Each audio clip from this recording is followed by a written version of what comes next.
Well, good morning, everyone. So, yes, here to talk about RWAs and why there's such a big, important thing right now. And also, I wanted to cover this from a different angle, as you usually see in these conferences. Usually, people like to talk about how they tokenize things, why they tokenize things, the legal frameworks, and so on. And I'm here to share what I think are some insights that most people are missing in this industry. So, why everything has changed in Web3 and also it hasn't. A lot of people, like I mentioned, think they understand RWAs. The industry at large is talking about it a lot and it's talking about it in a very uniform way. But I think, or our thesis as Particle Network is that there's a lot much more to be learned from this narrative. And you can do so through what we call the 4 immutable truths of crypto. Number one is that tokenization equals transferability equals economy. Crypto was always supposed to do tokenization. In fact, tokenization was a big part of the Ethereum white paper, and even Bitcoin itself is a form of tokenization. A lot of people just look at Bitcoin as storage of value, but actually, it's the transferability that's embedded in Bitcoin, the P2P transferability that's embedded in Bitcoin, that makes it into an economy and what makes it that actual tokenization of digital value. And thanks to this, we have two worlds. We have the permissionless world and we have the permissioned world. Obviously, crypto was born to make the permissionless world possible, and this is only possible through these P2P networks that are enabled through blockchains. Permissionless is obviously better, and that's the overall thesis of our industry. Permissionless means the networks are not owned by anyone, means there's no intermediaries taking charge of the entire show. And one thing that also a lot of people tend to miss is that actual permissionlessness has just become possible very recently. And why is this so?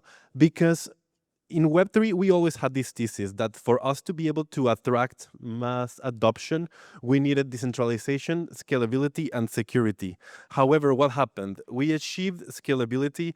We've had super fast blockchains for a very long time, at least in crypto time, which in the form of L2s, in the form of Solana, in the form of alternative L1s. And what happened? We didn't attract mass adoption. Why? Because we didn't have a good user experience running behind these networks.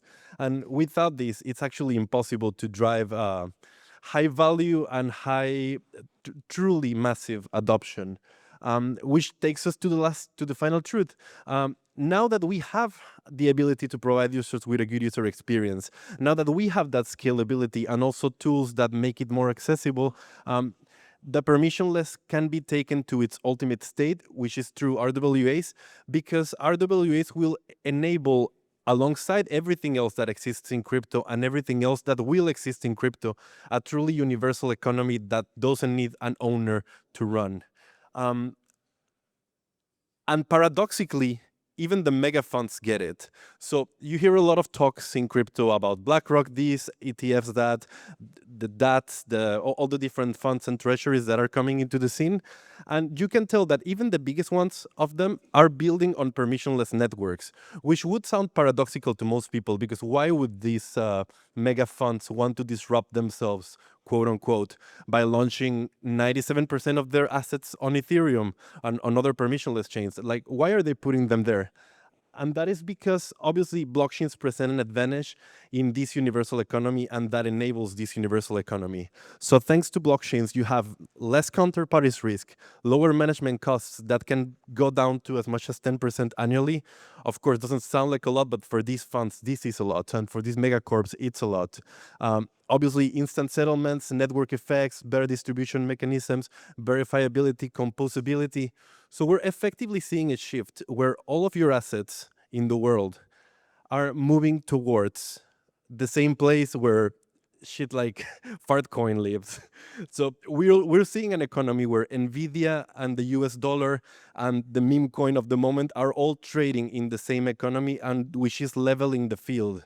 So that's what we think is the missing part of the discourse for RWAs, which is now as an application or infrastructure builder, you're facilitating all of these and you have the ability to innovate on top of this. And I'll cover that in a second, but here are just some rough numbers of what the new regulations that are following this desire to create a universal economy are bringing into the blockchain. So you have 380 trillion in real estate that are coming on chain. You have 3.7 trillion in stable coins, and obviously 30 trillion that are expected to come into the RWA economy in the next 10 years. So yeah, it's always been RWAs. And obviously, as crypto, I think one of the biggest questions that this opens for us is like, well, what do I do if I'm not BlackRock? What do I do if I'm not JP Morgan? If I don't have $2 billion to join this economy, does this mean that I'm effectively out of it because I'm not a mega fund or a mega corp? Yeah, you're fucked. I'm kidding.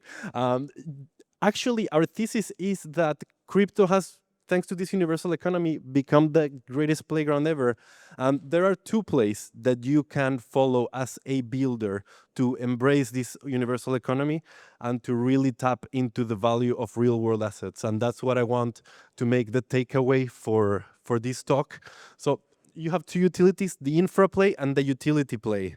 And we see right now in crypto a big lack of creativity, especially when it comes to the utility play. In the first part of this cycle, the industry over-leveraged for infra plays. So we saw everyone and their sister building infrastructure, layer 2s, layer 1s, data availability, whatever you can name. These things are useful because this will be the rails through which this RWA and the universal economy will flow. So you can enshrine RWAs if you are building infrastructure. You can reduce fragmentation, obviously increase scalability. And as Particle Network, we've made it a big part of our play to reduce fragmentation and make blockchains easier to communicate to each other. You can also solve US problems or like IOTA, incorporate new technologies, incorporate AI, incorporate other things into what is possible for the industry. And this will be effectively the rails for this economy. However, right now, and you may be seeing this in these conferences as well, there's a lack of application builders. And I think a big part of this is because you don't really see people getting too creative or understanding too well what they can do in a shifting panorama that's putting a lot of emphasis in the value that's coming on chain, but that doesn't yet know what to do. So some ideas for this play that we think will be very successful as we finish this one cycle will be the applications that introduce new use cases for RWAs that treat them in a different manner because they can innovate faster than the mega funds and the mega corps. And that's our edge as the Web3 industry, as the OG Web3 industry. You can also try and tokenize new assets. Even the heads of technology of the likes of Solana, the likes of Polygon, they're talking a lot about the new assets that can be tokenized that are more metaphysical. Like crypto was born to enable new forms of governance and new forms of economies. And there are projects right now that are building ways to tokenize time, tokenize attention, tokenize effort. And this is where a lot of the industry will be moving towards because, as I said, a lot of these tokenized assets will now be trading alongside the OG and biggest assets of the world. So don't miss out on that. And if you're thinking about building on that, I would really encourage you to keep going because we think the industry is moving a lot towards this. Obviously, tinker with tokenomics and market aggressively because your edge is in what these mega funds and mega corps cannot do. So as the OG Web3 industry, I feel like the projects that are highlighted towards the end of the cycle will be the ones that dare to take risks in this regard. And finally, just again, for application builders, which are a minority in these conferences, but which are hugely important for the development of the industry, there's also this little playbook that you can follow to make your user experience friendlier towards anyone that will integrate or that want to use these assets. So these core technologies, chain abstraction, account abstraction, and wallet as a service, is what we think is should become the gold standard for Web3 applications that want to offer a good user experience. First of all, wallet as a service, you don't want your users to need a, to store a 12-word seed phrase somewhere under their couch to be able to use a wallet. You want them to be able to log in a decentralized way, to have a self-custodial account, but that's secured by the accounts that they already use and the tools that they already have. And this is possible thanks to multi-party computation. These solutions are already out. So if you're building, the whole point of this slide is like, if you're building and you're not aware of any of these tools, highly advise you to talk to us or to look into it, because this is where the UX frontier is moving. A kind of abstraction, of course, you don't need your user to constantly be signing multiple transactions. You don't need your user to not have all the flexibility that programmable internet money gives them. And these tools are now available thanks to smart accounts, which are cheap to use in most new decentralized networks. So of course, you want to integrate that. And finally, chain abstraction. Chain abstraction was one of the big narratives in the beginning of the cycle, and it's sort of fizzling out. But I think what you really want to take into account is that there will always be more blockchains. There will always be blockchains that fail. You don't want to bound yourself into a single blockchain without allowing your users to come from any chain and use your application. You don't want to request your users to bridge. And this is already possible. If you want to learn more about chain abstraction, please reach out to Particle Network. Thank you very much.